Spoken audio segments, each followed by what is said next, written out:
বাংলাদেশের লজ্জা হওয়া উচিত। তারাও সেমিফাইনালে যেতে পারলো না, আমাদেরকেও যেতে দিল না। আফগানিস্তানের বিপক্ষে বাংলাদেশের এমন লজ্জাজনক হার দেখে একে বললেন ডেভিড ওয়ার্নার। বিস্তারিত থাকছে পুরো ভিডিওতে। বাংলাদেশ আজ দুটি সমীকরণ নিয়ে মাঠে নেমেছিল। শুরুতে টসে হেরে আগে বোলিং করতে নেমে বাংলাদেশের বোলাররা দুর্দান্ত বোলিং করে আফগানদের মাত্র ১১৫ রানেই আটকে দেন। তারপর টানা দুইবার বৃষ্টিতে বাংলাদেশের ইনিংসের কিছুটা ব্যাঘাত ঘটলেও এদিন বাংলাদেশের ওপেনার লিটন দাস ছাড়া কেউই কিছু করতে পারেননি। এদিন প্রথম সমীকরণ ছিল ১২ ওভারে এই ম্যাচটি জয়লাভ করতে পারলেই সেমিতে চলে যেত বাংলাদেশ।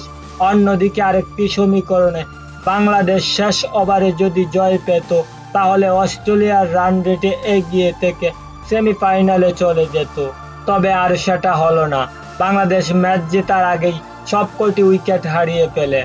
এদিকে বাংলাদেশের এমন হার দেখে ডেভিড ওয়ার্নার বলেন, বাংলাদেশের তো বিশ্বকাপে খেলারই যোগ্যতা নেই। তারা কি করে যে বিশ্বকাপের মতো বড় মঞ্চে আসে? আফগানদের বিপক্ষে এত সহজে ম্যাচটি জিততে পারল না তারা।